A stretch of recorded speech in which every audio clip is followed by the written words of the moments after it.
In this video, we will discuss about the fiber, page number 62. This is the another nutrient which plays important role in our body. How it works? Fiber roughage is made up of plant cell wall which pass through the digestive system without being digested or absorbed. It is also known as a fiber is also known as a roughage और bulk includes the इस ये बनाया जाता है it is made up of the plant cell wall. ये cell wall जो plant cell wall है उन हिस्सों से ये ड्राइव किया जाता है which passes through the digestive system. ये digestive system से पास करता है without being digested or absorbed. Our other as we know are other nutrients such as fats, protein, carbohydrate which gives our body which our body breaks that nutrient and absorb in the small intestine, but fiber isn't digested by your body. ये आपकी body में digest नहीं होता.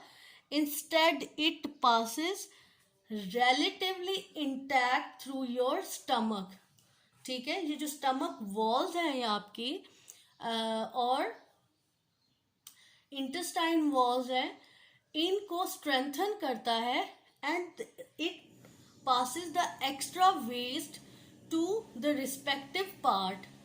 ठीक है, you can say कि वो push on करता है एक्स्ट्रा वेस्ट को ahead to the respective part like rectum.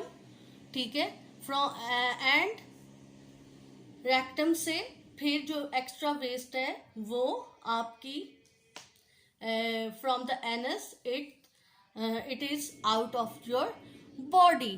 तो through this fibre if you are eating a fibre more, you will not face constipation and other digestive system problems such as hemorrhoids. ठीक है, hemorrhoids की disease, hemorrhoids होता है जो अगर आपकी रेक्टम्स की जो वेन्स हैं वो स्वोलन हो जाएं, मतलब अब फूल जाएं, राइज करें और वो आगे फर्दर उस एक्स्ट्रा वेस्ट को पास ऑन ना करें. तो फाइबर इसलिए ज़रूरी है कि आपको कॉन्स्टिपेशन ना हो और it gives the strengthen to the walls of the digestive system and the extra waste to push on, उसको पुश ऑन करता है एंड मसल्स की वॉल को open and contract and it gives you will not face any constipation and hemorrhoids in future, right?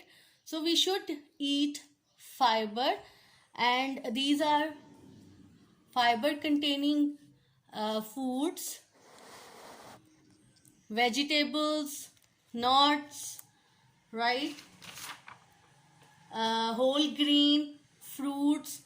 We should eat these fruits ताकि हमारा food जो है वो ताकि हमारी बॉडी जो है एक्सेसिव एक्स्ट्रा वेस्ट जो है बॉडी से थ्रो आउट कर सके. They can able to throw out that extra waste. Now move to the nutrition disorder. कि अगर हम ये न्यूट्रिएंट्स नहीं अपनी बॉडी में शामिल करेंगे तो कौन से न्यूट्रिशन डिसऑर्डर हो सकते हैं. The first is diabetes, then heart disease, then asthma, then arthritis. These are some diseases which is caused if we are not eating proper balanced diet. Apart from diseases caused by harmful microbes, we can become ill in other ways. ठीक है, apart from सिर्फ ये bacteria ही आपकी body को जो है वो इल नहीं करता। इसके अलावा भी कुछ एस्पेक्ट्स हैं जो आपकी बॉडी को it causes a lot of diseases, right? If we eat too much or do not take enough exercise, we become fat or obese mean जब excessive weight हो जाना, आप फैटी हो जाते हैं, तो वो जब आप ज़्यादा खाना खाते हो और एक्सरसाइज नहीं करते. A person who is obese is at risk from number of serious diseases such as diabetes, heart disease, asthma and arthritis. जो शख्स obese mean overweight हो जाता है, उसको lot of risk होता है.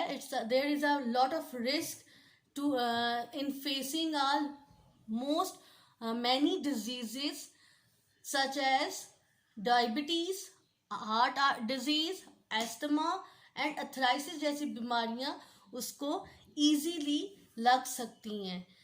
If we eat a little, however, we become malnourished. Malnutrition has also serious effect. ठीक है. और अगर हम कम खाते हैं, it's also not good for our body. ठीक है, क्योंकि अगर हम कम खाते हैं, हम न्यूट्रिएंट्स वाला फूड इनटेक नहीं करते, तो we also has a bad effect on our body. वो भी हमारी बॉडी के लिए बैड इफेक्ट कॉज करता है. The first disease which is caused by eating too much food and do not doing any exercise.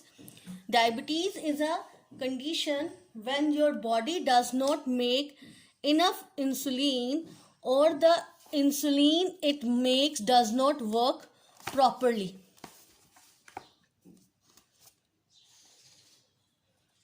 Insulin is a hormone made in the pancreas which control the level of glucose in the blood, sometimes called blood sugar level.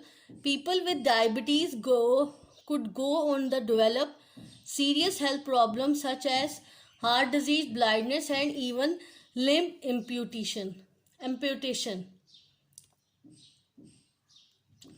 Diabetes एक ऐसी condition है जब आपकी body जो है वो insulin बनाना छोड़ देती है और आर्टिफिशियली आप इंसुलिन इंजेक्ट करते हैं ताकि आपकी ग्लूकोज लेवल जो ब्लड में होता है वो कंट्रोल करे. इंसुलिन का फंक्शन एक ऐसा हार्मोन होता है बॉडी में जो और वो पैनक्रियाज बनाता है.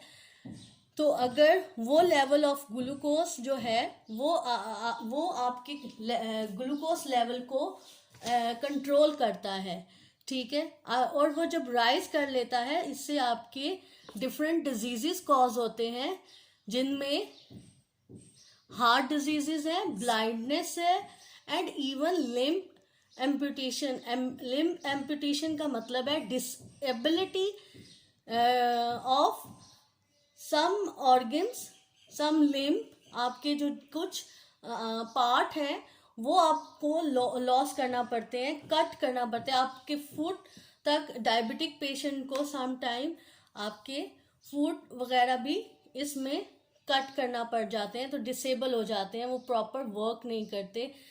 तो डायबिटीज़ जो है वो इंसुलिन इसलिए भी ज़रूरी है कि आपकी बॉडी को एनर्जी मिले और आपका जो ब्लड फ्लो है पूरी बॉडी में जो अगर आपके ग्लूकोज लेवल आपकी बॉडी उसमें ब्लड में प्रॉपर होगा तो आपका जो ब्लड है वो fully it provided to all part of the organs properly. अब ग्लूकोज लेवल एक लेवल तक होता है, हमारी बॉडी को require 70 to 100% glucose level maintain करना पड़ता है, जिसमें से अगर ग्लूकोज लेवल कम हो जाए तब भी हमारी बॉडी जो है वो फेंट हो जाती है. So we maintain the glucose level in the body. तो तो वो सिर्फ उस सूरत में, उस कंडीशन में हो सकता है जब इंसुलिन हार्मोन प्रॉपर वर्क करे, हमारी बॉडी में रेगुलेट करे, एंड उसकी प्रोडक्शन होती रहे। तो जब उसकी प्रोडक्शन नहीं होती बॉडी में, we do not get enough insulin by the body, your it make does not work, और तो आपकी डिफरेंट डिजीजेस कॉज होने का ज़्यादा खतरा रहता है। Next disease, heart disease.